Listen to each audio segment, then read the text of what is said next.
Tātou tāpua I le atua.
ke whātali atu. O le whātali atu lava lo nganga. O te whamoe foi lana fionga. O lo whātali atu lo nganga I le li. E sili e o leo. O na whātali le tae au.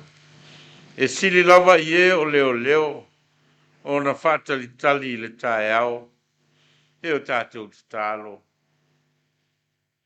E whātali atu o mātou o nganga tāpuai lau fio. E na wauru fale mai lau fanau malau e Kalisia I le malu nei. O la mātou tāpua inga ma le whamanu au tagata whātua. Se I sula ina lo alofa maluanga le nei. O no lo whamaoni. Ai vai ma le atua I mātou. E lea unga foi mātou e whea ngai malau fio. O lea nganga pa iai a fio mai e te tautoa ulua'i la mātou tāpua inga nei. Ia mātou whaia I le nganga ma le whamaoni. Ai ua tūlava o se vi inga I lau a fio le atua le tamā le alo ma le nganga pa ia. Amene.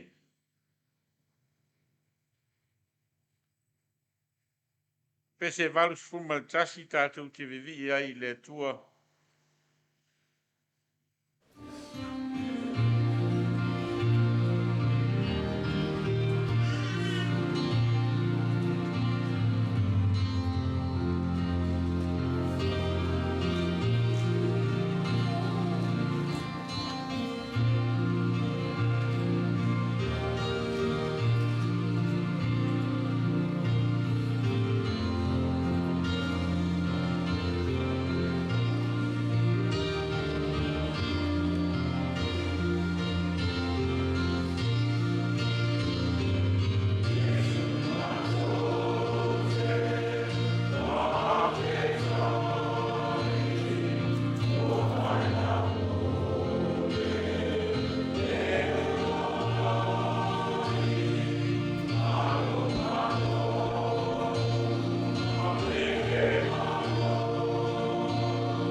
mine o le tātou tau tinonga le au taumafai kerisiano. Se o tātou tūtūlai e wha leo le tātou tau tinonga le au taumafai kerisiano tūlai. Tau tinonga le au taumafai kerisiano. Wo wha moe moe le wha malosi mai o Yesu Keriso ia tau. Le nei. O sia lau whiangainga maleali. Le a o tau mawhai o na whai mea uma e tusa malona finangalo. O te talo ia te ia so uma. O te whai tau ina na fionga ia so uma. O te alu ese i unga awa ia so uma. Ai le ngata i lea. Ao mea uma o loa e te tau ono umaia. Mea ia o te tau mawhai pe ia so uma o luola. Le aso nei, wa mea ia o matangata o le au tau mawhai o Keriso. O te matua wha maoni le whiangainga ma le auso. O te aruane i potonga uma. O te wsoaswani iai. Wangana ua wha lawelawe i nao isi lea o sila fia Yesu. Matau o na whai ma wha lawelawe. Soaswani mai le i Lotu Au Taumafai. Amen. E o tātou stalo.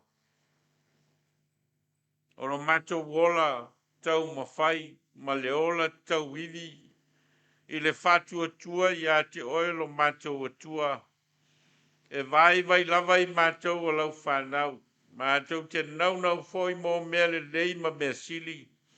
Ai fetosoa ina lava o matou loto ma o matou nganga i mana o le tangata ai leo lau fio. O matou o mai matau tino i o ruma i le nei tae ao. Ma lo matou wha moe e awa i mai lo nganga moe matou. E tautoa lua la matou savalinga wha kerisiano ma le whatua tua. E na iau matou sava vali e tusa ma lo finangalo. La matou savalinga i le nei foi masina ua a mataina. Matou wha moe o oe tau nuu iai la matou ngā luenga ma le soi fua o foi natu o tangata. O matou se ma o matou whale tonu. Matou stalo se ie whamangalo mai. O wau matou stalo e ala i lo suafa Yesu le li i man whaola. Amen.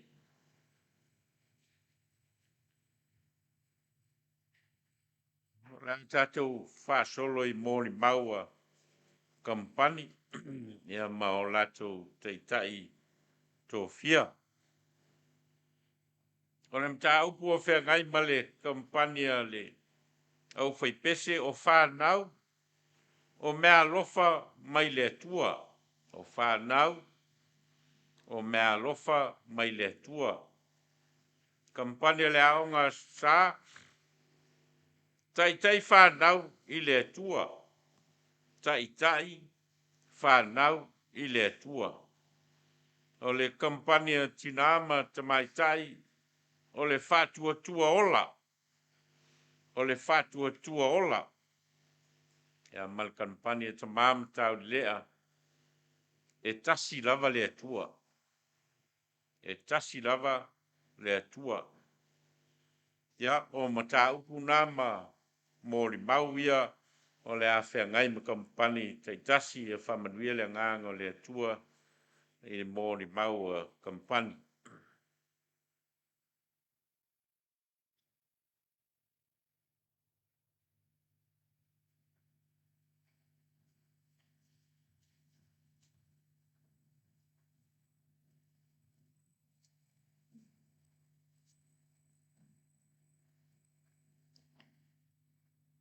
Lo wanga ngai. Ia e whamanu atu le li. O mea umafo i oito tonu ia te au. Ia whamanu i lona suafa pa ia. Le suafa Yesu Keriso le au le au Taumafai. Alofa tua i Kamupani le Aufaipese i lau sunga. Whawhengainga Nove Vailaau. Tina ngā luenga ia penina Vailaau. Kamupani mo lātou Tama'ita'i. O nai o tātou uso a mālo, taina ne fo'i e o mai mua mai I lunga o le au ala te whailangi. Tā alofa, tā alofa lava. Manatu au tū, o whānau o mea alofa mai le atua. O whānau o mea alofa mai le atua. Tusi whaitau o le salamo e se lau luas fulfitu, whai upu e tolu se io o le lima. Aua maua le matua, salamo e se lau luas fulfitu, al whai upu e tolu e whapea. Whauta o le whanau o le tofi lea mai le li. O e whanau mai o le taui lea mai a te ia. O le autu lea, o lea sa la unga e tatu tamafa le anganga ia Nove Vailaau, I lea sa mua o le nei masina. Sa ia whamatala au ili ai le winga o whanau, o le mea alofa mai le atua. O le vaoia al faisalamu, o whanau, o se whamanianga mai le atua, mo na tagata. E te tau o na tausim whaapele I ai la tau, ua maua whanau. E pei I la tau o u whanawhana I lima o le toa. O a upenga e whaamoe I ai I lona saunga le amu. A tu mai la I whanau, pese I o lea ua whapea mai le faisalamu. O whanau, e manu I ai Atua, a inga, nuu, e Kalisia, male atu nuu, pea o ina le lei whanau. Manatu mua, po le vaenga mua. A oa o le tama e tusa mo na ala. A oa o le tama e tusa mo na ala. Tusi whaitau e feso Matā'upu e onu, whai upu mua se I o le tolu. Whaitau whaamole mole.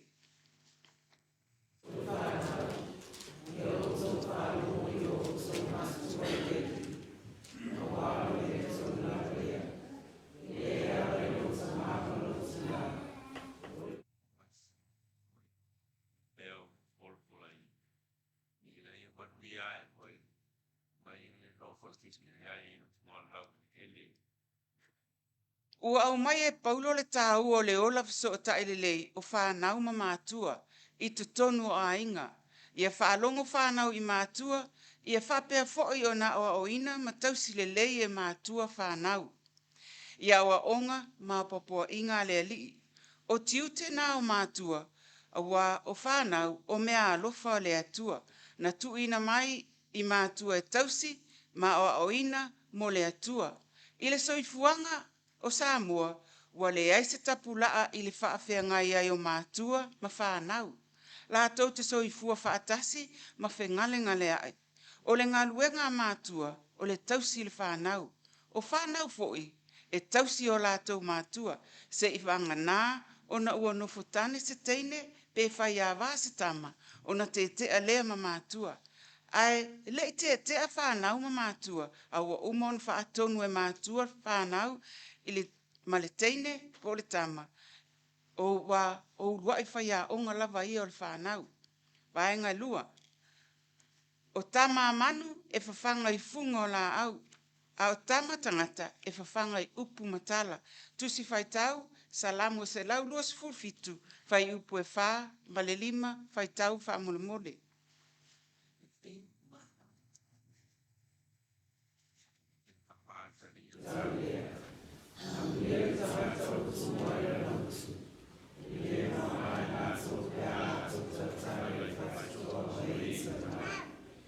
O onga ia, o loo whai e Atua I aso uma I le au noa, ai aunga lava I le ustai mal whaaloalo.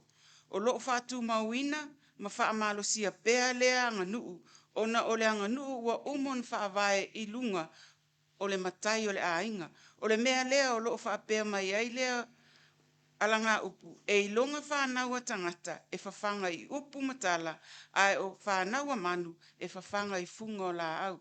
Vaenga e tolu. Ia malu whanau I le alofa. Tusi whaitau e soto Matā'upu e luas fulu, al whai upu suma lua, whaitau whamole mole.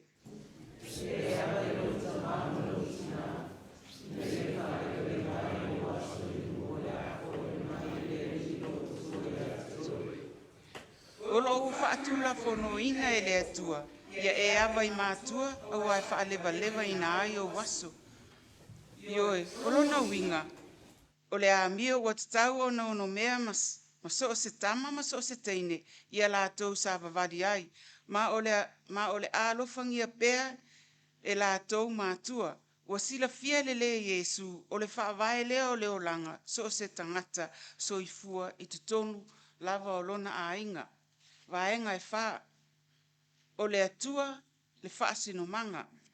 Tusi whai tau, luka Matā'upu e lua, whai upu e whaasful fitu, se i o whaasful iwa, whai tau wha mole mole.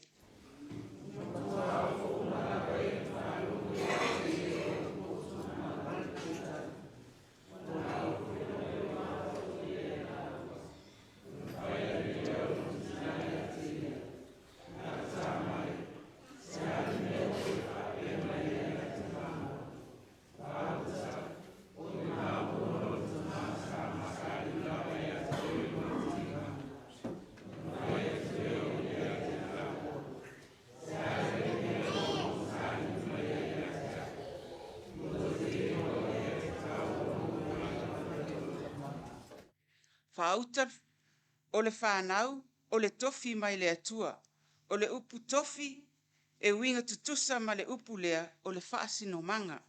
Ina ua taunu watu Maria ma Iosefa sa ili mai ia Yesu, a le taimi lea o la ititi lava Yesu na le sifulu ma le lua ona tausanga.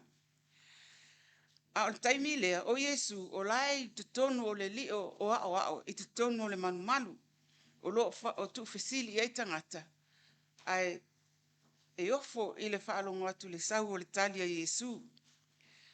Nana i loa atua e Maria o Yesu le tutonu sa whaapea lo malanga tala i ai. La uta mai, se ale mea ua whaapea mai ai, ia i maa ua, malouta maa, sa maa sa ili ia te oe. Se a ele mea ua o lua sa ili mai ai, lua te lei lua ea e te tau on o le fale o louta maa. Aua, o lo whaasino mangai, o le malu o le atua, o le tali lea Yesu, ai se au sa ili ai, a o ia o lona whaasino manga, o le malu lea o le atua. Manatu au tu, o fanau, o meaalofa mai le atua, o lo whaamtalaina e le whaisalamo le tāu o fanau, i le finangalo o le atua. O le ale o ngā o se nofoanga ma se fale te le, ma le matangofie, ma ni tupe se tele, pe a whai ai ave esea se tasi o whanau, mai le mawhitanga fia le ainga, o na ua le tausia le leil whanau. A whai o le whanau o le tofi po le lumanai o ainga, o lona winga, ua iai se wha moe mautu, ma se lumanai manuia mo le ainga. O le wha moe fo i lea o le finangalo o le atua, e pei o na wha atau ai whanau. E wha apeo i la tau o ni fua matango fie o se la au ua fua mai, ma ua mana o mia pea le teu ma tapue, ina ia sanga tupu pea, ma fua mai i ni fua le lei e vi i ai le atua. Na whetala Yesu, i nātu umai ia tamaiti e o mai a teau, aua le vaoia te i la tau, le a whai watu le Matā'upu, tolu se lau iwa sifulu, whai upu mua ma le lua, pa mole le Aufaipese.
mani atu lau sunga whawhenga Nove Vailaau ma le tina ia penina.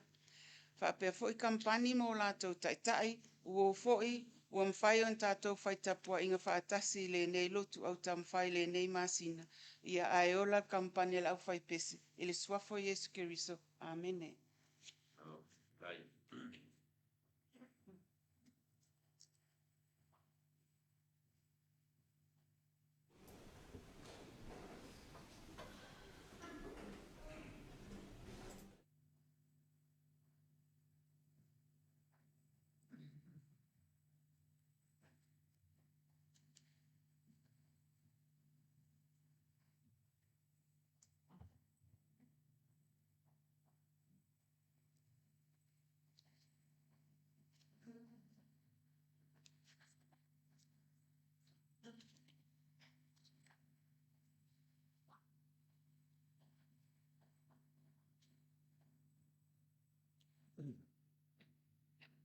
Whātalo whātira sunga taita.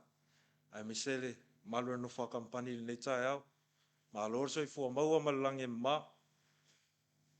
Ya.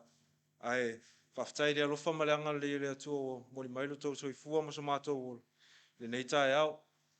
Ai ale avil tonu role malama ma whangatonu leifia maina. Wa ale ala le tūla I le nei tai au. Ale Aso Sā ua whea ngai male Aoga Aso Sā. Ale Aso Sā lua. Manatu au tu whapea. Taʻitaʻi fanau I le Atua. Taʻitaʻi fanau I le Atua. Tusi whaitau. Mau mai le ma reko Matā'upu sefulu. Whai sefulu mai tolu se whangata mai sefulu mai ono. Matua. Mau mai le ma reko Matā'upu sefulu. Whai sefulu mai whapea. Ina atu mai o Tama'ita'i o mai atea. Ai auale vaoia te I lātou. Ina atu mai o Tama'ita'i o mai atea. Ai auale vaoia te I lātou. Manatu mua, mai whāni manatu o vaina iai. Manatu mua, ia tau watu le Atua I whanau. Ia tau watu le Atua I whanau. Tis whaitau, mau mai lea te Rome, tau puesfuma tasi, whai puesfuma valu, se whangata mai le luas fuma tasi. Te Rome, tau puesfuma tasi, whai puesfuma valu, se whangata mai le whai luas fuma tasi. Lau tam whai tau natu.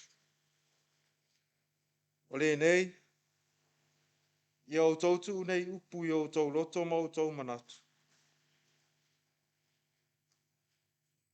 Ia fusi fo ia whai ma whailonga I o tau lima. Ia vea fo I ma pale I le vā o tau mata. Ia o tau o atu ai o tau whanau. Ma tau tala ai pe ano nofo I lo whalu. Pe a savari fo I le ala. Pe a e ta oto, pe a e tūlai fo. Ia e tusi ai fo I pou o lo whali. A toa mau pui. Ina ia whaatele ina ai o tau waso, ma aso o tau whanau le lau ele na tau tau ai le li o tau tamā. E a vatu ia te I lātou, ia pei o aso I le langi, I lunga o le lalo langi. O le Matā'upu sa whaitau ina. E whata tau le taimi o le asa uni sa wā elu e tūlau ele le nu sa forfula ina. Ina ua ma vai le whase furu tau sanga na whata milo ai le Atua I le vau. O se vaenga le nei o le polo inga le Atua ia isa wa elu. O lona fina ngalo maurungo. Ina ia manuia rona nu. Ma ia aua nei toi fo I tua I le o langa wha pau. Ma le tali tonu ia tua ese sa ola ai. O wha manu yanga e sau tua lasi e le uma. E tupu pea ma tupu pea. Pea whai e iloa e le tangata ma ola ai. I oi. E manuia le tangata e usita imwha alongo le fina ngalo le Atua. Ma e tu wha asolo fo I manuia o le Atua. Iau ngā tupu langa e whai mai. Pe a I loa e le whanau le Atua ma ana polo ingo. Manatu e lua. Ia tapenaina le lotoifale o le whanau. Ia tapenaina le lotoifale o le whanau. Tis whaitau. Mau mai lea I le whataotolo na Matā'upu luas fuma le lua. Alono whai pe ono. O na si ile o le whaitau le whataotolo na Matā'upu luas fuma le iwa. Alono whai pe fuma le lima.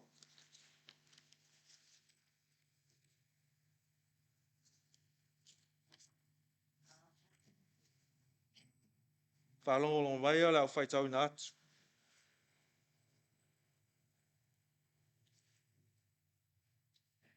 Awa'o A o ia le tama e tusa malona ala. A o ina toe ina lava o ia. E le te ai se ai.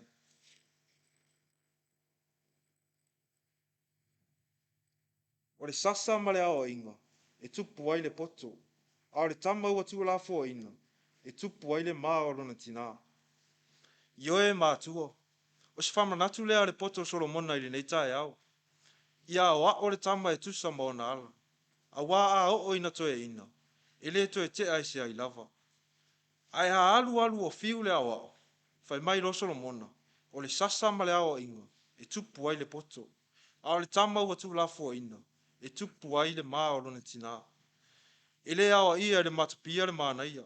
Tau wao se whamanatu. O fanau. O lo lua tofi lea mai le atua. Ia lua tausi whamaoni. Malo lofa iai. Ia au fo ine o lua tuli po o feo iai le sao. A wae le tutusa uma whawhita auli. E tu fesiri foi. Po ai e sao o ai se. A le mea e tupua e lo loto. Ma e manatu e te taua na whai tusa lava pele lei. Pele ang. Tusa lava pele lei pele ang. O le mea na e sao. A wao la ua tupu. Ma wao ina ai le whanau. Ai manatua. O le atua e tonu masao i taimi uma. O a whawhi tā uli ma whainga tā o le ngā ruenga wha mātua. O lo whea ngai ai ma orua. E tā ua lava le fisili i le atua. Manatu e tonu. Ia vaoia whanau i mea le anga ai. Ia vaoia whanau i mea le anga ai. Tus whai tau. O mele whata otom tā upe tolu. Whai pue lima se whangata marisuma le lua.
Ma nino le leima mala malama le fata oto ia o inga e tatau na muri ai tātou le whanau. Malo ese mai ai leanga. Ia whātua tua i le ali ma le Lotu Au Taumafai. Ai aua le whalongolango i lo lava tamai. Aua e umaloa mea te iroa ngata lo poto. Aua le whawhia poto. Aua aia e Matā'upu i le Atua. Malo ese i le leanga. Aua e le Atua mea uma i se tagata. Na o le Atua i sila fia mea uma. Ia e ava i le atua i taime te tamao a inga ai. Ma ia i lona fua tatau le oa. Ona whaatupu ina ai lea o mea ia te oe. Ma ia auane e tau whaatau wa aina lea o inga. Ma ia auane e ino pe a o ina oe e ia. Ina ne ino mai le poto ia te oe. Manatu e wha. O mātua, o ulua'i whaia onga ia o le whanau. O mātua, o ulua'i whaia onga o le whanau. Tus whai tau, o mai whata otom tau po e wha, whai mua se whangata mai sifuru. A maua. Whanau. Ia o atu o tama. Tawa mai o tau taringa, ne ia whaati mai ina o tau. O au te amatu ia te o tau, ne poto e nei. O ane i tau tura fua i la upu e a o atu. O au nei. O le atali e o loko tama, o le pele to atasi o loko tina, e ia o mai ia tea, mana whai mai ia tea, e ta aufi au upu i lolo. E ta usi au polo a inga i te ola ai, ia maua le poto, ia maua le ata mai, awa ne ingalo ia te oe nei mea, o wafu ine i e li wese i pua lo mutu.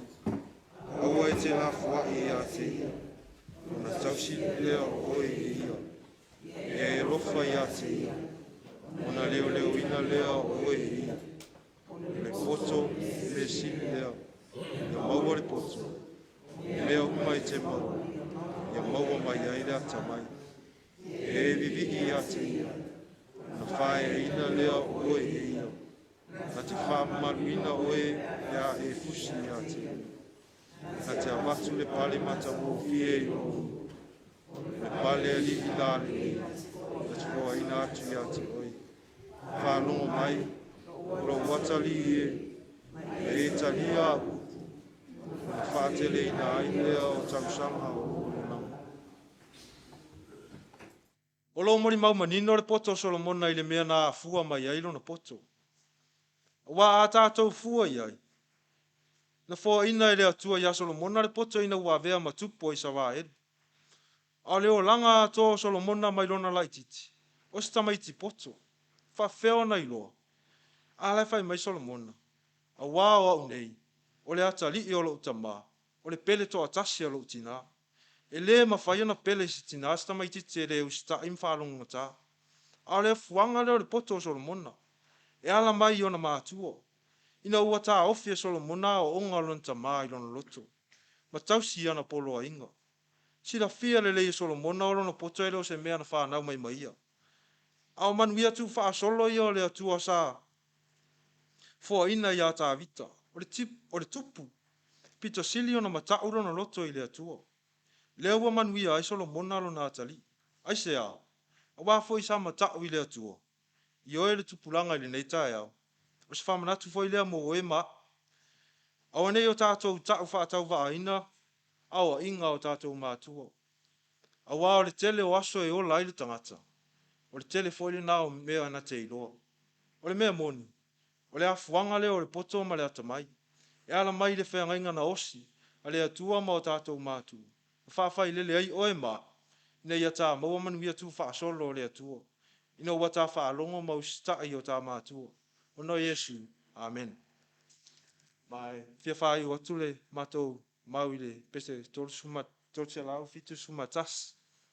Lau mai pe aia te I mātou.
sunga taita fa penu fa Kamupani ai ola la ngasa so ifo.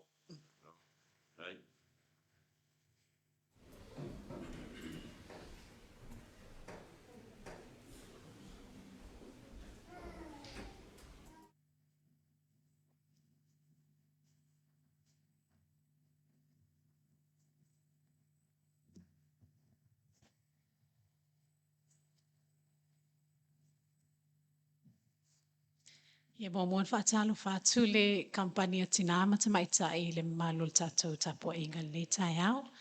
Whaatalo whaatu lau sunga Tama'ita'i Nove. Ia le ngatai leo le whaltua penina ia malo loa o le tapuainga. Ia le ngatai leo e o lo tapuai mau mai lungo peawo le ea. Malo le taifua maua. O Manatu lo tagata o le api i oa la mātou Kamupani i le tautinonga Lotu Au Taumafai e peo na sa tātou tō laulawina whaatasi. O le Manatu au tūla wa nafa ma le Kamupani atina Tama'ita'i o le whaatua ola. O le whaatua ola. Living faith. O le tusi whaitau o whaautu i ai la mātou mau le nei aso, ia kopo ilon Matā'upu e lua, fai upes full farmers full fitu, al fai upes full far, wa fai le mamatua, fa malmole se o tātou whaitau whaatasi iai. O usoe, se ale au ngā pe a fai mai se tasi ua ia te ia le whaatuatua, ai le ia te ia le ngalu. E mawhai ia le whaatuatua o na whaaola ia te ia. O uso e se ale au ngā pe a whai mai se tasi wa ia te ia le whaatuatua, ai le ia te ia le ngaluenga. E mawhai ia le whaatuatua o na whaaola ia te ia. O el Manatu le whai mau, o te whiatala noa il tagata e suafa ia Iakopo, le na tusia le tusi le nei. A wā tātou tepa i le tala po le Manatu autu o le whaatuatua ola. Tama'ita'i maloloto ma faufongo Iakopo nei.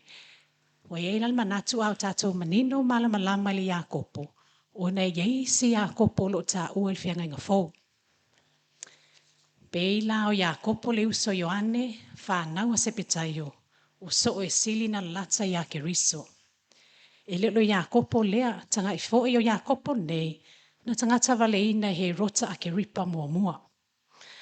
O le he rota lea na ati o laina e anufea o sao whae lona no whaali'i. Taluai lona fia atua malongo vii.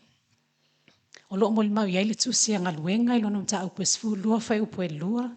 Ua na whasi o tia fo ia Iakopo le uso o Ioane i le pelu. Lona winga la e le o Iakopo lea sepetaio. O le isi Iakopo o lewa i lona isi o lona ingoa o Iakopo le titi. Masalo pe ai ona o sangata lai titi, po sangata le tau loa, po sangata maulan foi. Ua mafu ai ona whaingoa ia Iakopo le titi. O Iakopo la le nei, o ia tonu lea, na tusia le tusi le nei ia Iakopo, lea wa whaautu iai le mau atina Tama'ita'i. O te fiamuli mau la i tusi o au maia, e whamatala atili ai mawhai mapini o Iakopo le titi nei. O lo moli mau iai ngaluenga 15 whai upu 13 o whaapea.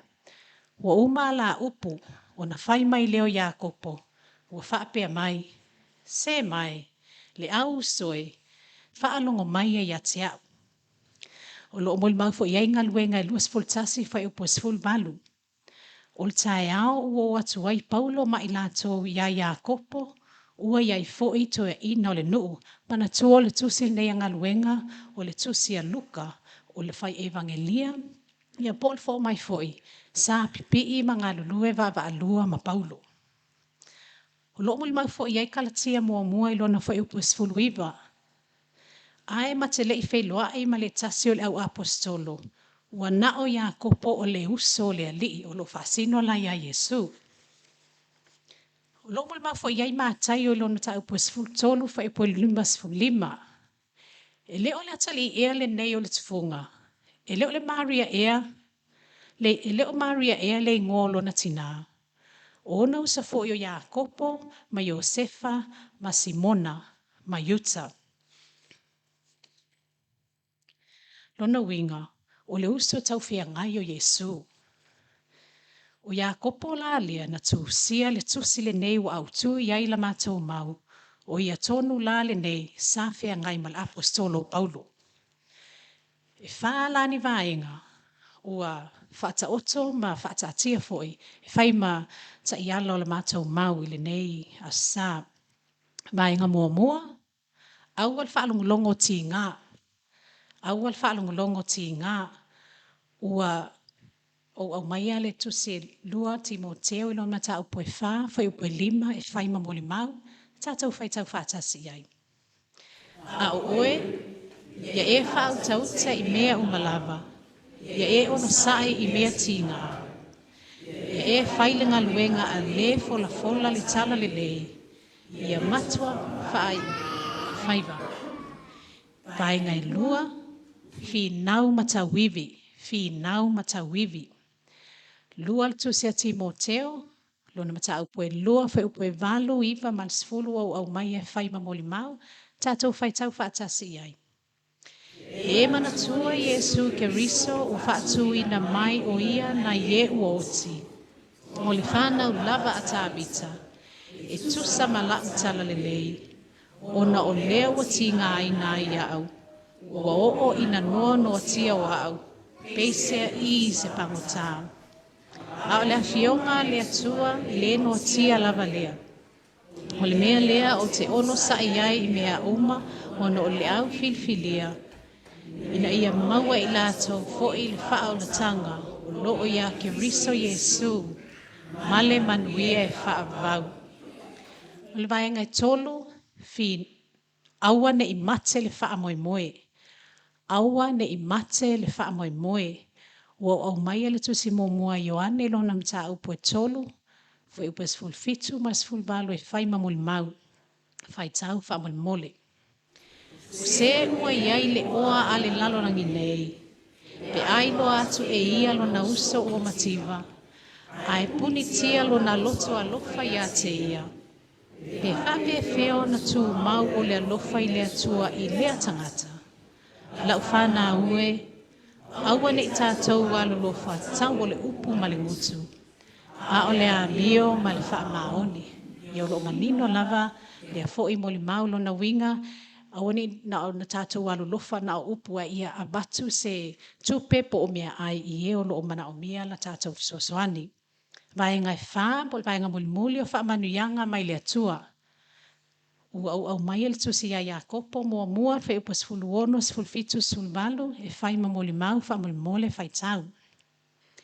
O uso pe le, awane i se o tau, o mea lelei uma e foa i fua ina mai, a toa ma meaalofa uma e ato atoa o na lelei, mai lunga lava ia, e alu i fo mai le tama o malama lama, le o ia te ia se mea wha le tu mau, po o sina li liu i titi.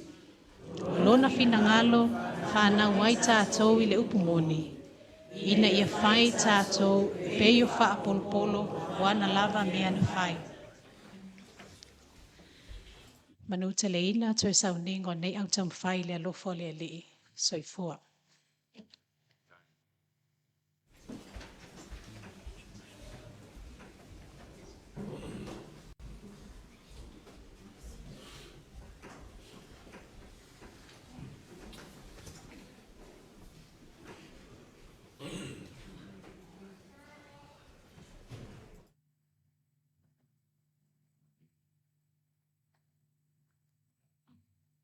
God is good. All the time. Ele leile atua. I taimi uma. Malo. O le nau o atus whatalofa i tai mua mua atu. A o le nei tu la. A lo ies whatai. Whatalofa atu fo i la sunga rev. Nove Vailaau. Ai meise tato ai ngalo tu nei tai a fau. Mwhai tato whai au Taumafai. Nei a Sā. Ai o le a Taumafai atu. Whai au sui o te mamtau le lea. E Taumafai esi mātou sao. A wale i tūpā mālosi o tato e Kalisi. Lo i tūpā ta mā. tau lea. Ia. Ole Manatu au tu, o whea ngai mai mātou, e tasi lava le atua. E tasi lava le atua. There is only one God.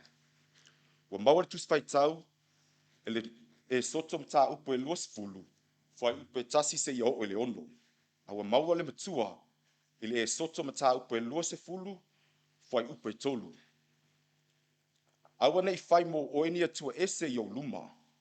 Awa nei whai mo oe ni atua ese iau luma. Ua toi whamanatu mai lava le neitu la fono. E peo na nau le atua, ia wha maoni lo na nu o Israelu, ia te ia. Ai leo ni atua ese.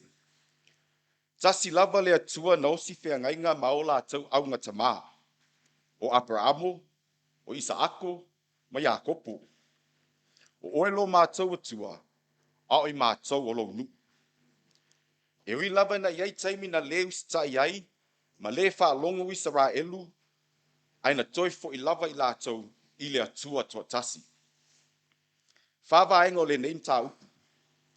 Vaenga mua mua, ia tau siusi I tu la fono le atua. Ia tau siusi tu la fono le atua. Ua maua le tusi whai tau, le tusi o teo nome, Matā'upu e wha, whai upu e tolu sfuma fitu se iau o le fast fulu. Tato whai tau wha tasi wha mole.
O Israelu o se nuu ua tumu I whamanuianga.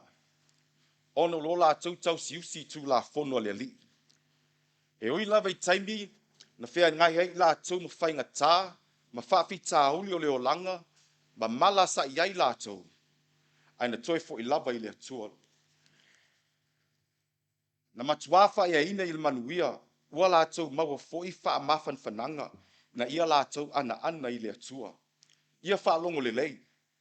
Ma tau siusi Israelu I tu la fono, ma wha masinonga, ua aoa o inai I la tau. Ma ia la tau o atu mano nofo le whanua, o lea na tu ina atu lea li I lo la tau atua. Ma awa fo inei tau whai se upu, pe tau te aveseina se upu, pe tau te whao popo fo I se upu. Ia o tau siusi, ma wha longo I me whai atu ai lo o tau atua. Na ilo aina whai o tau mata, mea na whai le atua ia pa ala pe oro, ma e uma na muli iai, na whasi o tia uma I lātou, a wā ua lātou I foi tupua. Vaenga longa lua. Ia tau mamau ma mea fia o le ola. Ia tau mamau ma mea fia o le ola. Ua maua le tusi whai tau ia mua Samuelu, Matā'upu mua, whai upu e luas fuma le ono, si au o luas fuma le valu. Te whai tau whaatas wha mole.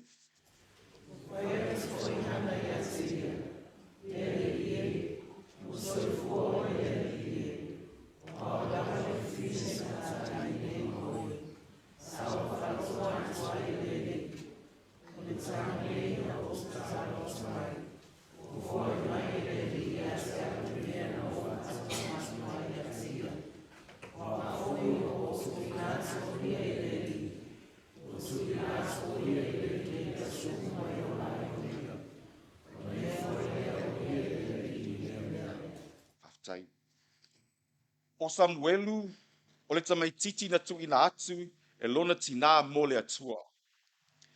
Auā o le tama o le folofolaga. E leʻi fālua fesasi le olaga o Samuelu i le lalolagi. Ua naunau pea o lona loto i la laʻua mafutaga ma le atua. Ua o ia finagalu foʻi ma usitaʻi i le osi taulaga i le mamalu, i le malumalu. Sa solonga lelei pea le olaga o lenei tama. Ma ua silafia le atua e tāua ma le faamamafa o le mafaufau o le tama e fiaauauna mo ia. Ua o lava inā valaau le atua mo Samuelu. Faatolu ona valaau le atua iā te ia. Ona ia alu lea ma faapea atu iā Eli. O a'u lenei. E leai. Ou te leʻi valaau iā te oe. Ona fai atu leo Eli iā te ia. Alu ia e moe. A toe valauina oe. Ona e tali lea. Fetalai mai lo'u atua. O lo'o fa'alogo atu lau auauna. O le ola taumamao ma fiafia. E ui lava i le manuia. Vaenga i tolu. E leo le oa ma le tamao ainga. E leo le oa ma le tamao ainga. Ua maua le tusi faitau le tusi a iopu. Matā'upu e whā. O iopu matā'upu e whā sfuma lua. Fai upe sfuma tasi se iau o le sfuma lua. Faitau wha tasi wha malimoli.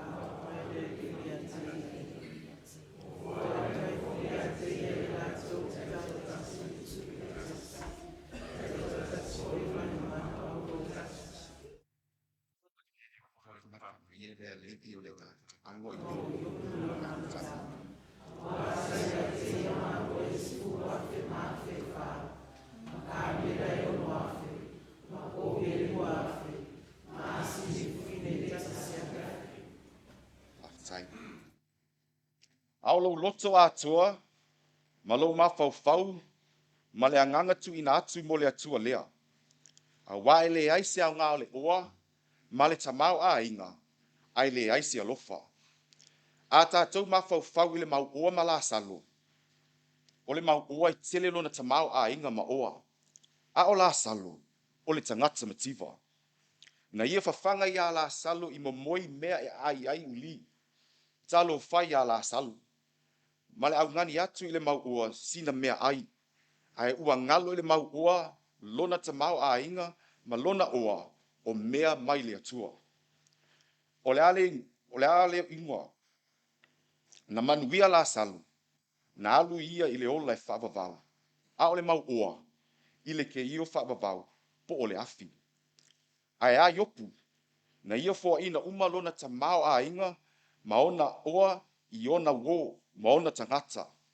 Na toe whaamanuia iopu e le atua, ma toe whaateleina lona tamao ainga, ma ana oa. Auā sa mafuta lava lona loto, mafaufau, le anganga ma le whaamaoni, i lona atua e tō tasi, na ia te ia le alofa ma le anga lelei, o le atua. Vaenga e wha. E leo le poto ma le maalosi. E leo le poto ma le maalosi.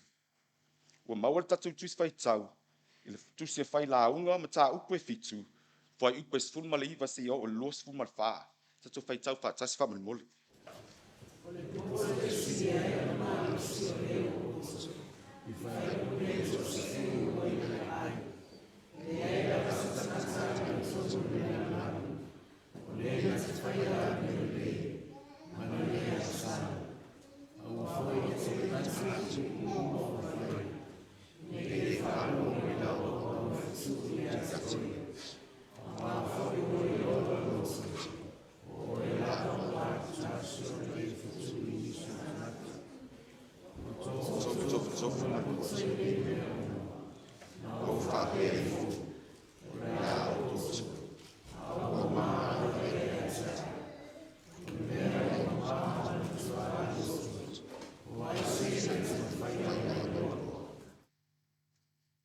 Fai mai Solomona.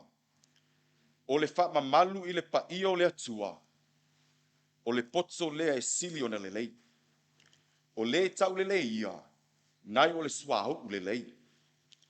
A fua le suahau e sue ngata, ma le tau ngata i le aipa ia. Wa na o tupu ma tangata tau o lo foi e mawhai o na lātou maua ma whao ngā ina. Whai mai le poto, e sili atu ai o na lele ia o le tau lele ia, nai lo suahau. Ua uma le soifua ma le ola, o le maa foi e pala, a o le tala ave i le ola lelei ma le ola mama, e tau lava i le atua soifua. Whai mai ailona vi inga, ai leo le poto, ma le maalosi mai a sātani, e o iai whai ngata, ma pōpua ngā o le olanga. In the beginning, God. In the beginning was the Word, and the Word was with God, and the Word was God.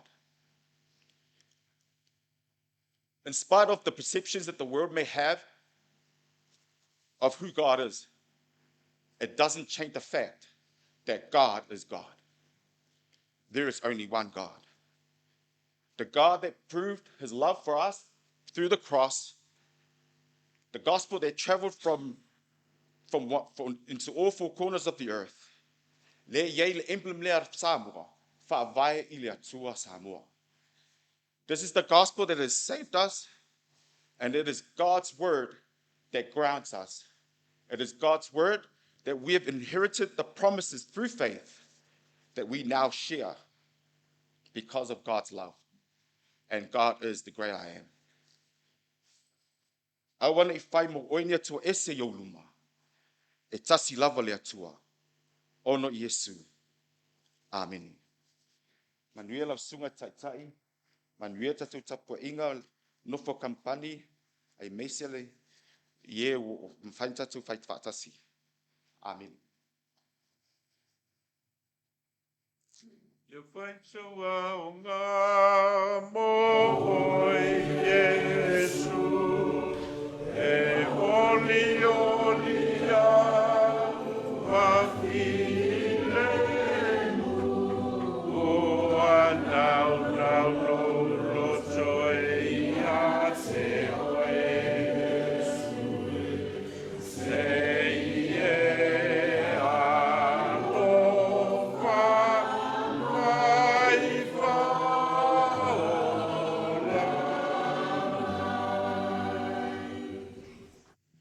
Aufaipese, Kamupani taitasi ma o Lotu Au Taumafai e tusa ma mōli mau o le tātou tāpua inga Vailaau Taumafai nei foi masina.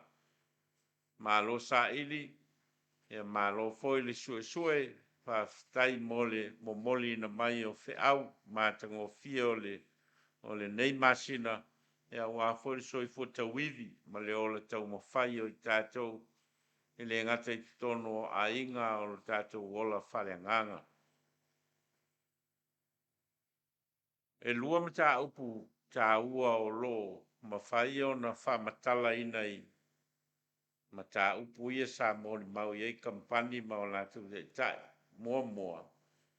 O le whenga iai o tātou o mātua ma tātou fanau o meaalofa mai le tua. Le toi fia o se whamtaranga le taitai le Matā'upu lea o tolu o sā o tātou whalongolongo I mōli mau I le Matā'upu lea o le vāwhea ngai o mātua ma lātou whanau o tofi ma meaalofa mai le tua. Ma o lea foi sā o iaia mōli mau a Kamupani e lua. O le Matā'upu lona lua o le vāwhea ngai o le tagata ma le atua. O le vāwhea ngai o le tagata ma le atua. Ma o le na au mai le Matā'upu le tasi le atua. Ona winga la o lo whamatala mai a tātou e tasi le atua. E na ia malama le tagata soifua I lona vāwhea ngai ma le atua le e tasi. Lona lua o le whātua tua o le tagata I le atua lea mangaluenga whaatino le tangata i le sori fuanga nei, e mōli mauai le atua lea. E alai ona tāua le Matā'upu lea, e pe ona mōli mau e Kamupani tina e winga i ngā luenga i whātuatua a toa ma ngā luenga e pe ona mōli mauai le apostolo Iakopo. E le mawhai ona moni se whātuatua e au noa mani ngā luenga. E o whātasi, e le whātuatua o le tangata i le atua lea e toa tasi. Malona whaali mai le rolangi e ala ia Iesu Keriso, e le na o ni ana launga ma ni ana whamatalanga sāwhai. Ai na ia whaatino ina le alofa e o lava i lunga o le sātau mō tātou. Ma o le ata manino le na o le teletonunga lea e le mawhai ona ola le tangata kerisiano na o le whātuatua e au noa mani ngā luenga. Tau lava ona iai ni fōlinga wa aia o le alofa o le atua i loso i fua me te whaia to tono lau ainga, tono lau ngā luenga, tono lau Kalisia, tono lau nu, tau o na atangia le atua i me tātou te whaia ai le na o whamatalanga maupu. Tau lava ona i loa i loso i fuanga o le atawa aia o le atua alofa ma le atua whaatino. Teo tātou tālo. Mātou whalongo longo i mōri mau o le neifo i māsina lui tauina ai o mātou wola wha mātua o mātou wola wha fanau. Aolo mātou wola wha tangata whātua tua fo i a te oe o le atua o le na whaali mai i le lalolangi. E ala lava i lo alo pele o Iesu Keriso le na whaia le tāulanga ma le tōngiola mo i mātou o le whanau ngā sala. A vea o ongo le nei aso e whātu mawina i pēa lo whetalai mai i ai mātou ma lo mātou wola ngā rurue ma le ola tautua e na ia tangia o le tua i o mātou wola. Au au mātou tālo e ala ia Iesu le li ma le whaola. Amen.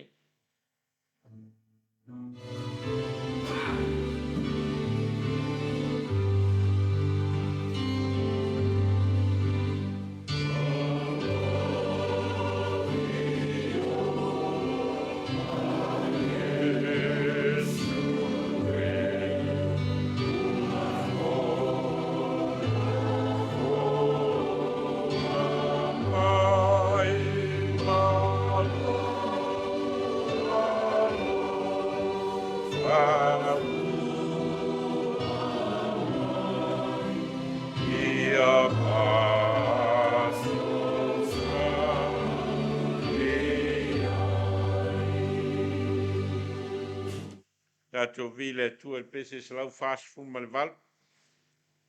Ao i nail tātou poa i mō le au taumafai. Se lau whāsfu ma le valu le pese.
Tele na walo alofa malo wanga le lei fa soa mai I o matowola. Nisi nei o lo alofa fa soa mai moi mato. A fua foi o le ola ngā ludue ma le ola tautua o tangata. A o mato wofo I nātu o nia mato tau langa mo lau fe au ma lau tala le lei e ala I le au taumafai. Mato talo fapa ia mai a mato tau langa ofo I nātu. Ai sili lava ona e fapa ia ina o mato wola o tau langa ola mo lawa fio e fai mauvi inga o no lo lava swafa Yesu. Amen.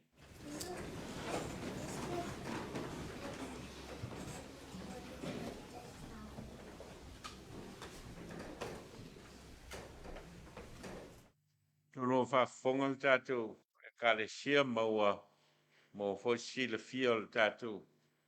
Au lotu e tusa ma le tapenaina sa iai e le sa ilinga a le Kalisi e ala I lana Kalisi whawhaife au I malua e mo le sa ilinga foi o e mawhai o na ulua'i tono le Kalisi malua le tausanga fau e na ia tapenaina no lātou soifua ma le ola whaonga ina I lātou o ni whaife au o le upu ma le sakara meta le Kalisia I le anga I lumanai. Ma sa ofo I nātu fo I le tātou au lotu e ala I musumusunga le nganga pa ia I le ofo I na mai e stasio a tātou fanau lona soifua ma le ola fia whaonga ina e na ia ofo I nātu e au tau ina walfe au ngā le Atua. Te tono lea wa sila fia e le tātou au lotu ma whafonga voi. E tusa o le whasala lauina mai e le Kalisi whawhaife au I malua o le I unga o lana suenga sa whaatino ina.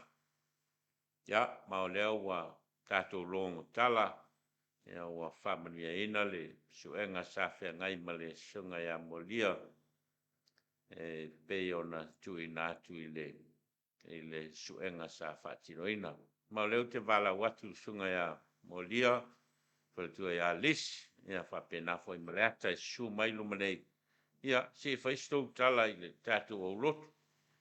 A wasa nofo tāpua I le tātou e Kalisi ma nofo talo foi. Ia, leo tali whaalia mai le Atua, ia, I o tātou manaonga. Ia, ai maise o le ofo I nātu o utou soifua maola walfe au ngā le Atua. Ia, se whai atu le se tala al sunga I le li awa. E leo te ta uala al sunga ia mua lia o se awa o whao li oti. A le awa o leo o ta lia I le el Kalisi whawhaife au I malua. Toi tasi lava la sanga e o lo toi o le tautinonga I lumo le auto ina. Ia, e wheilo iai e le auto ina. Ia, maa oa o uma o leo o filfilia mai lana suenga. Ia, ona o inae whai uiai I le ngā solonga o le filfilinga o I lātou. Ia, e ulua'i tono le Kalisi whawhaife au I malua. Ia, lau sunga I awa o malwhaletua stou tala mo le tātou Kalisia.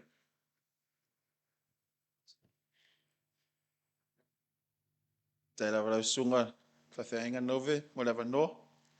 Ai lei Matā'upu se tala e mua na fia Aufaipese.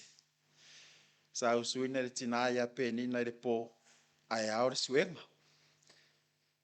Fe mua martali. Ave lowola iawa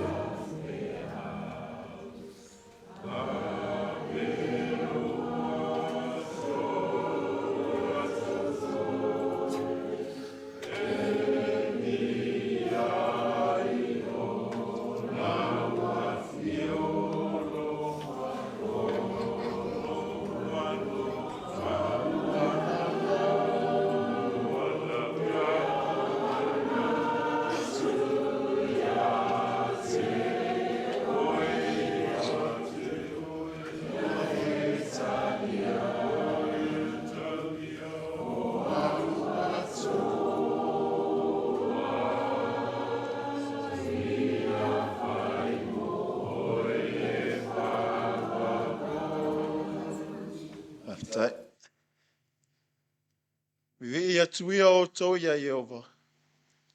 Wala awa tuia ilo na suafa. Yo tau whailo atu i nuu o ana mea na whai.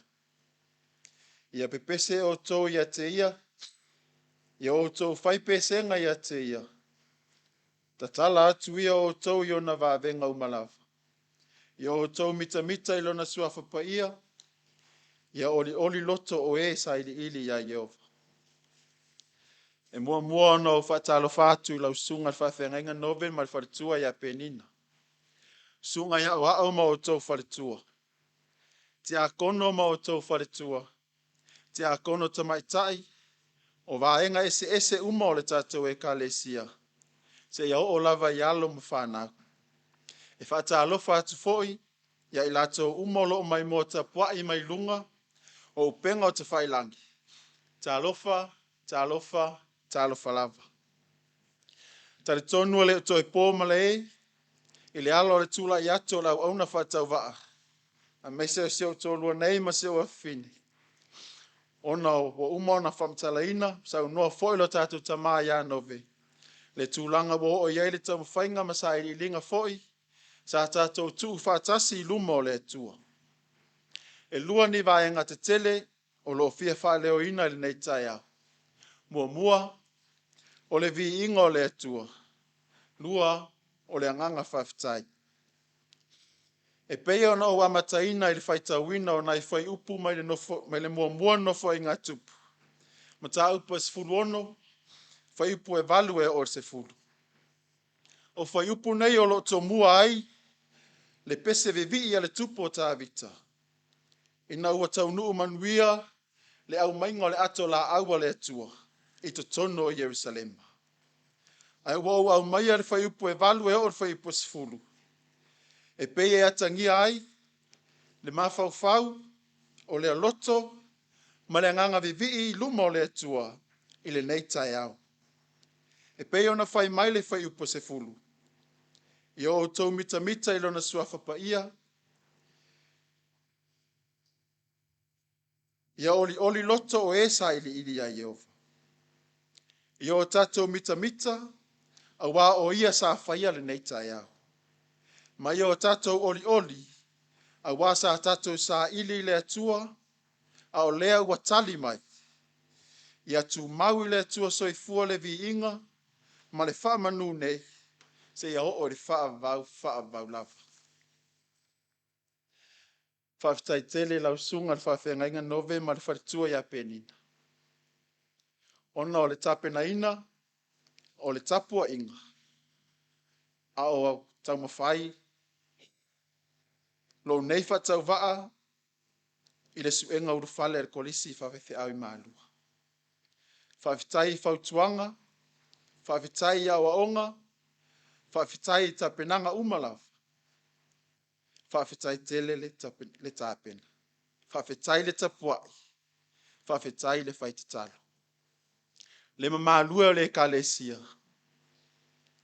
Whawhitai tele la o tau tapua inga.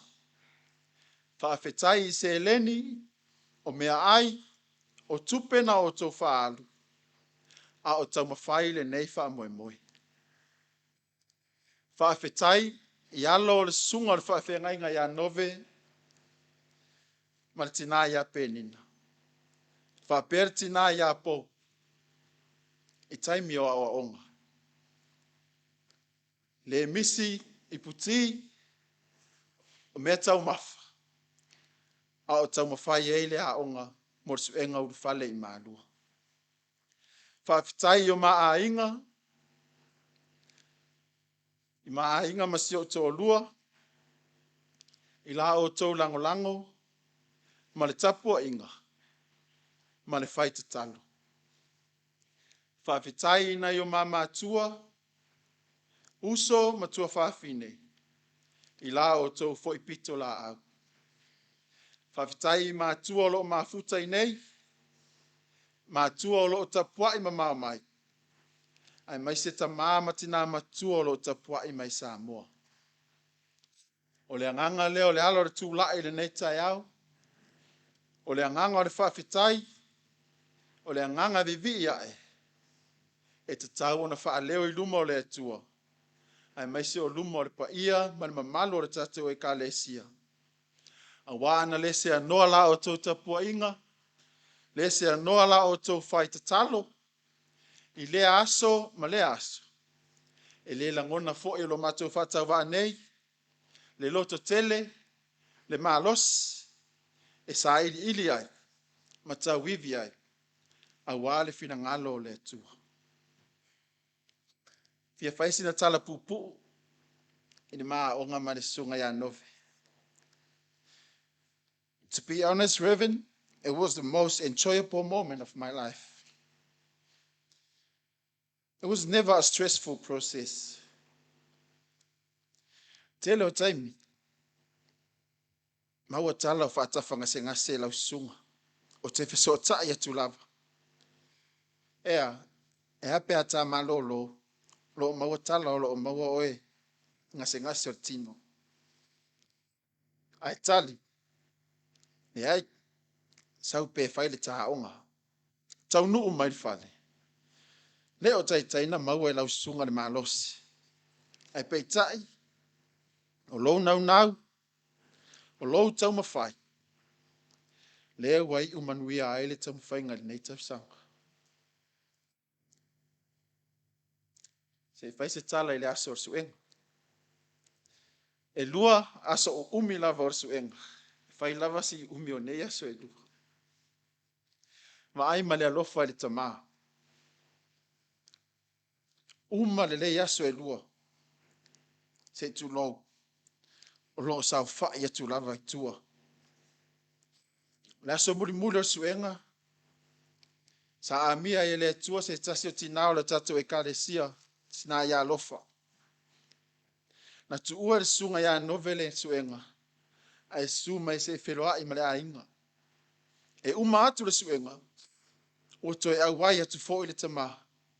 E tapua se whai wina lava suenga. Whawhetai tere Nove. Na ngona le mawhanawhana o le tino. Mawhanawhana le mawhauwhau. Mawhanawhana le loto. A wasa e awai. E te lei eru ese lava. Mai se fo I o le tapua inga tatalo o le tatou e Kalesia. Na ngona ai le loto tele. A o whea ngai masuenga. Whawhetai atu foi. Ya I lato umalava sa whaava no ina o tau taimi. Tau te awai atu ai nei aso o suenga.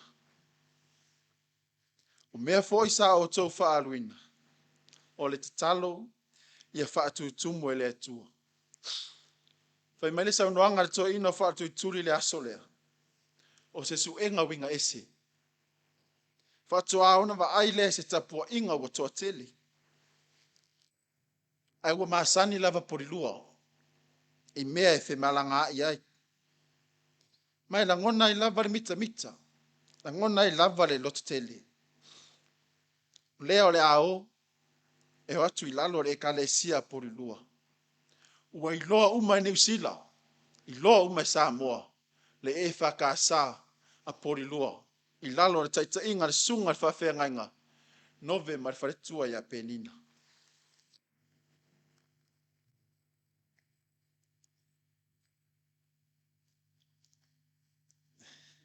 Sina whautuanga mo nisi o uso pe a whapea. O loo fia ofo le soifua mo le ngaluenga. Mua, I was never late to our class with Nove. Lua, o te le imisi foi I se aso e tasi. Tolu, o te sema na auti mai e tausanga na te atusi.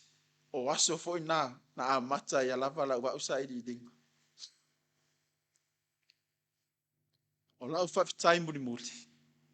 O si au tō lua ma si au awhine. I la o lua langolango. I la o lua taumafai. Malo o lua loto fia. A o sa ili matau vivi mo le nei wha moe. Ia o isi taimi a matou oe. Te tu lowe wha mangoa matou tanga mea. E te I lava I le. Wa utala noa ti a la ua. I tusi o suenga. E pe o ie tau fa matala ye. Ia meo lo ma lo wa onga i le sunga ya Nove. Lea, fa fitai tele i la o dua langolang. Lau sunga Nove ma fartua. Le pa ia la silasi o le tatou e Kalesia. A fai wa fa fia ina i tatou umalava i le tali wa umai e le atua. E pei lava o na pese fa fitai le tupo ta vita. O le atua lava na faia mea silisili. O le vi inga foi, o le atua lea. Ia sanga fa manuia le atua i lau sunga fa whenga Nove ma fartua ia penina. Fa pere no fa alo ma malu la ingali. Fa manuia le atua i sunga ia o ma o tau fartua. Te akono ma o tau fartua. Te akono Tama'ita'i. Lo tatou e Kalesia. Fa pea alo ma fanau. Fa manuia foi le atua i la tau a tatou faita pua inga fa atasi. I lunga o ala so to inga. Ai ola i mātou nei soifua. Fa iu atu la mātou.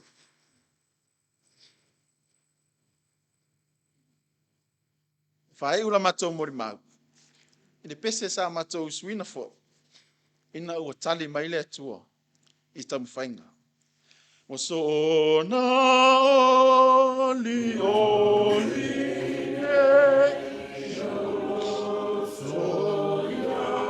Yesu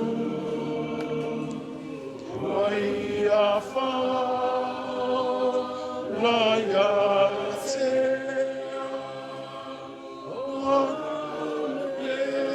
pese fo pese alleluia olela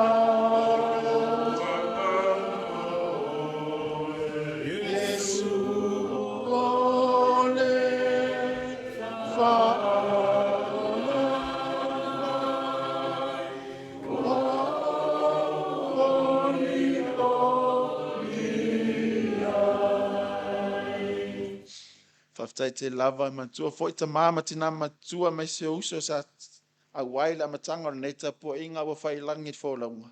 Ia manuia la auto whainga malang. Ono Yesu. Amen. Ya, se mais pati le na o tatou. Kalisia. Ya, now a fonga le tatou o lotu ma le Kalisia i Sauniga. Sunga i awao. Ya molia. Ya manfaltua ma siolalu. Tusa ma le finangalo le tatou o lotu. Ya mas fol tatou tapo inga mo fa mo manga lumana. Ia tatou talo soifoia. Wa manatu o le tagata e leo le finangalo leo le atua. Mai o le amatanga leo se foi savalinga o le afeangai ma le ungali lea malatama. Ia mo le anga e lumana. Tatou tu i le atua. Ia nei fa mo moe. Ia o ia lavana te whātau nuina e tusa malona finangalo. Peo tātou talo te tō laulauina Matā'upu. Ia mo le tātou talo, tātou i whamatalo i le atua. Tātou whawhitai i le atua o no ala ese o le whaali mai o lona finangalo mo i tātou. O le tangata malana ua wha soa mai ia i le atua. I le soi fuanga lue ma le soi fua tautua. Wha o ngā ino tāleni ma le wha o ngā ino leola. Ua wha o ngā ina i tātou taitoa tasi e le atua. Tātou whawhitai o no lana e Kalisia. Ma awala wa whetalai mai ai le atua i ai tātou. E le ngata o nā fionga o tātou whaitau ma whalongo ai. Ai whapea foi lo tātou wola whatua tua i le atua. ma ana fan manianga whaasoa mai i o tātou ola. Tātou whawhtai ono le alofa tū noa o le tua e ala i lona lavalo pele o Iesu Keriso. Ma le tōngi ola ua ia saunia. E na ia whamangalo ina o tātou sese ma tātou ngansala. Tātou whawhtai ono le mauti noa o le ola whavavau whatasi. Malo tātou ali whaola o Iesu Keriso. Ua uma ona saunia e le atua mo i lātou uma e talitonu ma whātua i a te ia.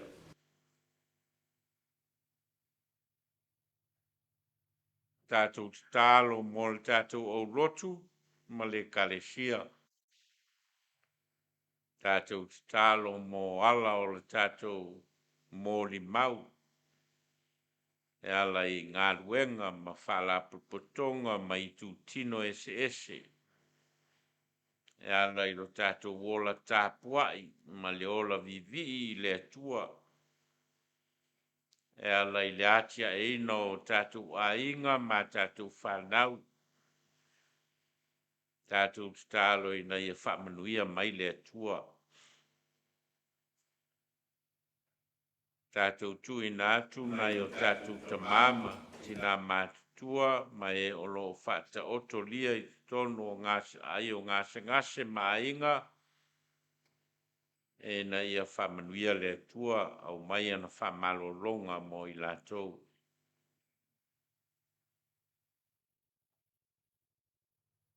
Tātou talo mo whamoe moenga mo le lumanai. Mai se o le Vailaau le Atua mo le whaonga ino soifua maula o i tātou. E o lava i lātou a filifilia i le Atua mo lana whaau ma lana ngā ruenga tala. Ma ngā ruenga tapenaina, ma ngā ruenga fafailele o lo whaia il Kalisi whawhai whaau i malua.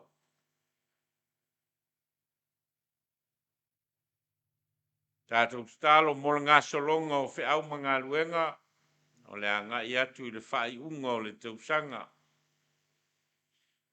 E na ia awa i mai le le, ni a tātou fuafuanga e na ia vea whai mavi inga i a te ia. Talo le tangata ia i le mea o lo mamafa i lono finangalo, mo moli luma o le atua i na ia whaafofonga le atua. Ia tātou tālo whātau anau.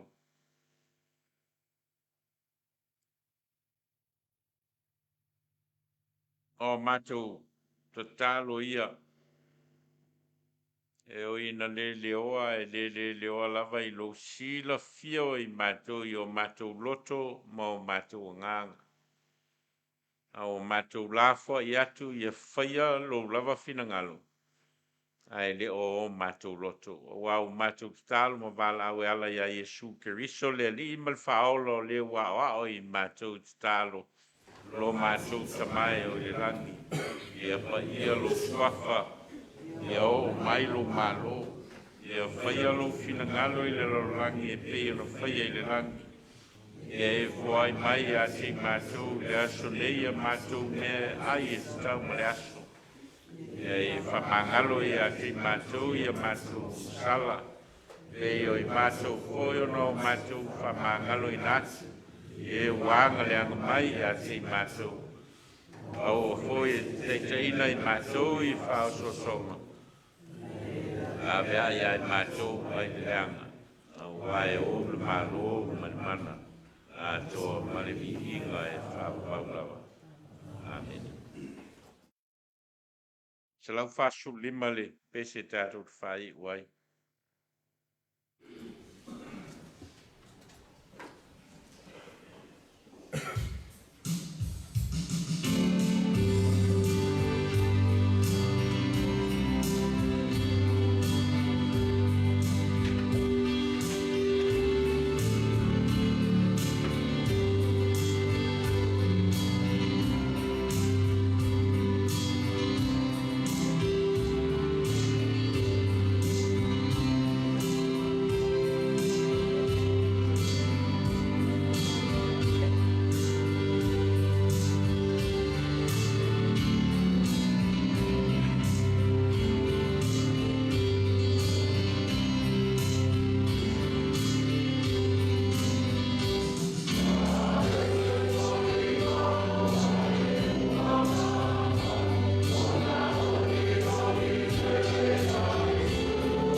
O te manatu leo wa umon tosi fa lauti ula man fa titi pa i o nei tai au o wale atua ma lona finagalo pe on taitai ai tatou e le au taitai o Kamupani fo apopo foi lu tatou tamā faaleagaga e molimoli lu tatou sao ia wale tua ma lona finagalo ia tauia ina ia ua ni agaga stele ia wale atua ma lona finagalo tonu o le tatou e Kalisi ma le tatou mafutaga o nisi nei o tatou folofolaga masani ia ele o toe mamao ia le tatou faigame le masina fou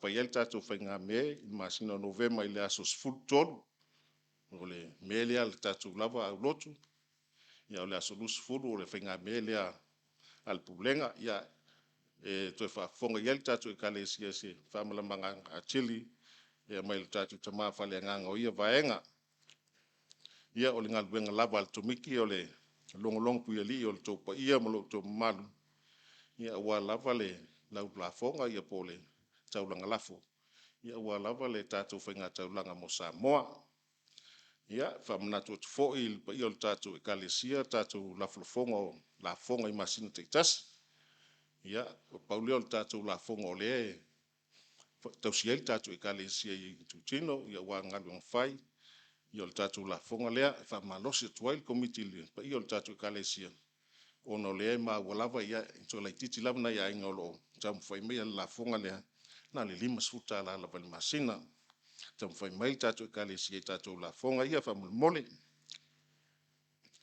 o le Aufaipese le Aufaipese i le aso Sā i le aso tona'i asau nei i le itulae 3 i le afiafi tausagaina fo'i le paia le mamalu o le tatou Aufaipese e taita'i e faapea fo'i lau tala au ia faamalosi mai le tatou Aufaipese e tapenaina fo'i o fuafuaga le tatou aulotu ma le Kalisi ua fo'i le faigame le fa'aliga mo le mafutaga tinā ia o le afaia le tofiga a le pulega le mafutaga tinā o le afaia i le aso 5 o Novema i tausaga lenei ia o le masina fou e amata i le itulae i le afa o le iva i le taeao o lo ulua'i o le kola lanumoana faamanatu atu fo'i paia o le mafutaga ia laulafoga 2 tala faletua o ti'akono faamaopopo mai faamolemole ia manuia tele le mafutaga tinā o lo saini ai e le tou taʻitaʻi ia lea fa'aliga faamolemole ia tatonu fo'i le agaga ma le mafofau o le komiti lenei vaega o le vaiaso ia ua uma fo'i fuafuaga ma o lenei fo'i i aso Sā ia faamalosi atu pea le tatou e Kalisi ia tatou fuafuaga fai ia lea ua tou silasila mai ua tele lava suiga o tonu o le tatou malumalu ia le suiga o le tatou malumalu i fuafuaga a le tomiki ia faapea fo'i susuga le faafegaiga ma le fatua ma le tatou aiga lotu ia lea ua iai a nisi o vaega pia ona tou silasila iai lona uiga e lē toe manaʻomia le au momoe tonu le taimi o le tapuaʻiga ia ua lea ua maua uma atu lava o lea ua mauuma atu lava ia outou ia faapea fo'i ia le au vaega ia lē tula'i ma savavali i fafo i taimi o le tapuaʻiga ia lea ua maua uma ia vaega e ua tau fo'i ona tatou ua o le system lea ua faatula'i ma lenei taimi tatou aga'i ai tatou tapuaʻiga faamanatu atu fo'i ia o le aso Sā asau nei o le filauga'iga faifeʻau o le tagaluega o lea ua ia lu tatou tofi ia e la faamamalama atu fo'i e tatou tamā faaleagaga ia tulaga lea a o le mo le tatou lava aulotu o lea ua tapena tatou komiti o le afaia le tatou tona'i i le aso Sā lea faiai le avi ai se tatou faimelelei ia o ai lava le toʻina o tagatana se mealofale ia o le taimi lenei o lea ua fatoʻa mai suga le toʻina ia ua le tatou felaugaʻiga i lea vaega ia na le faapena atu lenei vaega o le aso Sā ia ona lava ina le tofā ma le faautaga ia mo lea vaega ia e faamamalama atu o le tatou tamā nisi vaega i lenei aso ia ma lo agaga o le faaaloalo famanuia tele le atua i fuafuaga tatou e Kalisi i le vaeaso asau ia faapea fo'i ia fanau aʻoga ia manuia tele lana vaiaso ia lea la fongaina tō maau ia wata usinga o tātou mātou whale nganga, whaftai. Le isi mele ua ngalo ia tau whamulmole langa lea ua toe mau o le sa mai le alofa o sito ina lea o tō manga, ale kinai. Se lau tā la, ia leo o mo na whao whaithi au, ili vai aso lea. Ia leo futo a mantua langa le sa mai taimi o le. O lai vivesi fo i le vai aso i fufuang whai. Ia o le mantuai, ia leo ua whamnatua. O leo i laulau whaftai.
Pelo leo e pai masui o maauampelina ma le fanau e moli le agaga faafetai le tatou aulotu ma le tatou e kalesia e tusa ma loutou alofa ma loutou agalelei pe ona fogaina i le komiti e le gata i meaalofa tupe o loutou foaina ia e faapea foi o taumafa o loo momoli na atu i le fale o le faifeʻau i lea aso ma lea aso ma te langona lava le agaga maulalo i luma o le atua ia ona o le vaitau ua whaingata o Lotu whaalia pēr leanga lelei i o le tātou wāwhenga iai lana wheau ma lana ngāruenga o le mātatalo ia whamanuia le atua mea ua outou whangau ngau ma whoina ia nao le atua na te toe whoina whasau kolasi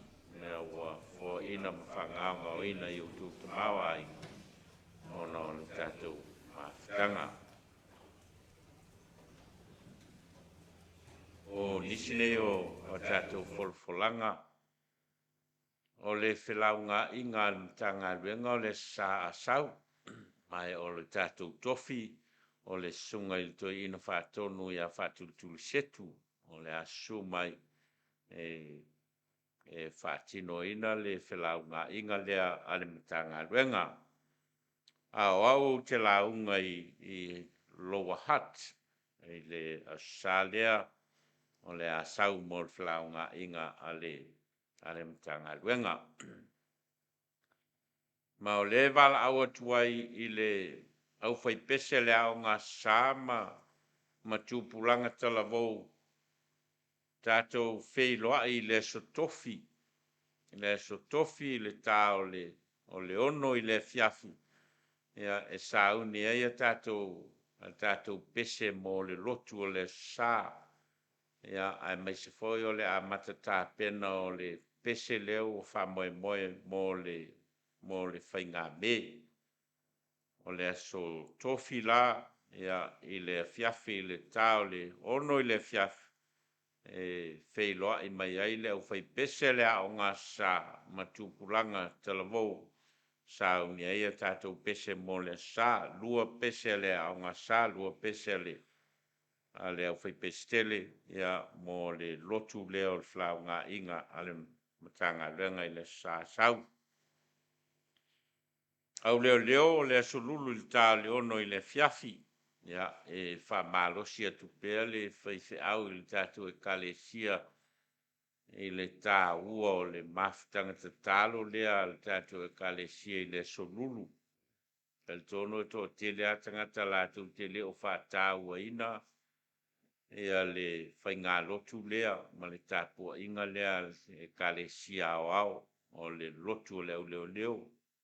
Ai tā ua lava lo tātou o mai whātasi e tāpua ia whaiva o tātou e Kalisia o fanau ngā lulue, fanau a o onga i tonu o le vaiaso, ia ai maisi o le atia e ina o le tātou a inga ma le tātou e Kalisia. Ia i lava se isi me whalangolango i ei tātou na o le whātua ma whamoe le atua na taita ina i tātou, taita ina o le tātou ngā luenga, taita ina o tātou a inga ma tātou whanau, tā ua lava lale le tāpua inga lea o le mafutanga tatalo le Kalisia Leota ua o le au leo. Le so lulu i tā le ono i le fiafu. O se tala nei mo le tapenaina o le whainga me. Whaina whainga me al tātou au lotu i le aso sfultolu o Novema. Whai el tātou lava whainga me al tātou au lotu e peo no o mwai fola ina. E ala tātou whainga me, le o monto fia tātou te akono launga o le whainga me. Le fōua uma o na whailo atu e lua pese le Aufaipese tele, lua pese le Aufaipese le Aoga Aso Sā, ea ma le matūpulanga talavou o le Kalisia e whai el tātou whainga me lea. Whai fol tātou tua me pe a uma le, ea le tātou tauranga, tātou lotu leo le whainga me le tātou lava au lotu. Ia ona so ai lea ma le whainga me le pūlenga i le aso lua sifulu o le masina fau o Novema. Ia, mai o le tapenaina al tātou o lotu o le tātou tauranga o Samoa, ma le tala o le tauranga o le tala lelei, ma le tala o le tauranga o au leo ma le Lotu Au Taumafai. Ia o leo le a tapena i el komiti, ia pe ona sauna o le sunga i whalau tusi. Ia, ele tātou ngā ruenga o lo whainei, o le tapenaina o le tātou tauranga mo Samoa. O le aso sala luasfu ia tātou te o ai e whaile, tātou whainga mele whapurenga.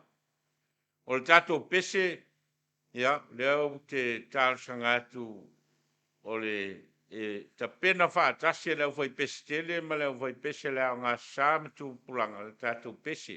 Ma le tātou pese o leo o umaona tāpena i leo ngā sā, to e lava o le tu whaatasi o Aufaipese. Ia o na maua leo le tātou pese leo, le pese luas fululua. Pese le sa, pese fau leo ngā sā leo sa usu i le sā lotomaiti.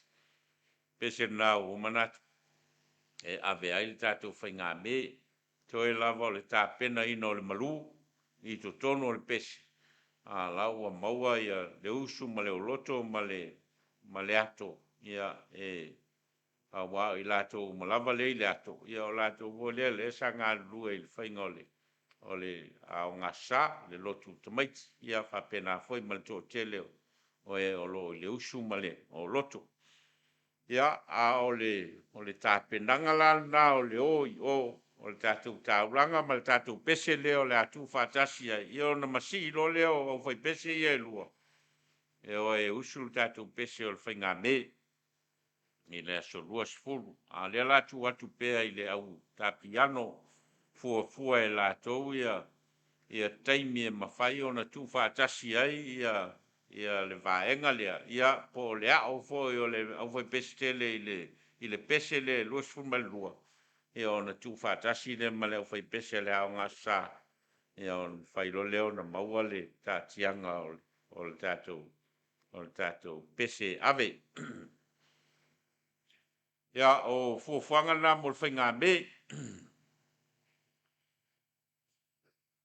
Whamole le au talavou uma lea sa awai i le Lotu Au Taumafai. Ma le vaenga matutua o le aonga sā. Tātou whailoa i nā nei le tāo le ono i le fiafi. Ia se whais tātou tala mo le tāpenanga o le tātou ngā luenga whale au talavou mtupulanga. I le anga e atu i le whai unga o le tausanga. Ia ma tātou lotu o leo lo toe pe o lotu o le Christmas. Le lai fia whais tātou whailoa inga nā nei i le tāo le ono i le fiafi. Tupulanga talavou uma le tātou o lotu. Ma le vaenga matutua le ao ngā sā. Le sa, le iel vaenga matutua le sa ngā rurua i le whainga o le lotomaiti. O vaenga ia mātou fia wheloa i nā nei. Ai le a whaina le vaenga wheololo ma le vaenga la iti ma le ilalo mai. Ia se ia mai lātou tonu stei mulmuli. Le vaenga lea e fia wheloa i nā nei. Ia i le tāo le lima i le fiafi.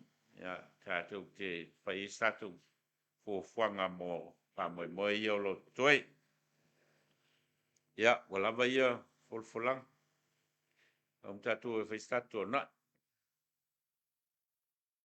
Ia, tālo soifua le Sauniga o tātou fanau e toi fo ia o onga i le vaoia. Ia, whamanuia le tua ia te outou fanau, ia outou toa angai. Le a onga, toa angai whai outou mea onga. Ia, anga ia tua i whai unga le tausanga. Manuia le tātou lotu ma le Kalisi, tātou whai o le tālo. Tuma mai o mātou lunga, ma lunga o lau whanau le rolangi ato le alofa ma le file mua lau a fio le tua lo mātou tamā. Ma le alofa silisili ese o Iesu ke riso le ali'i ma le whaola. Ma ia mafuta ina i mātou e lo lava nganga pa ia nei se iau e le whavavau lava. Amene.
Thank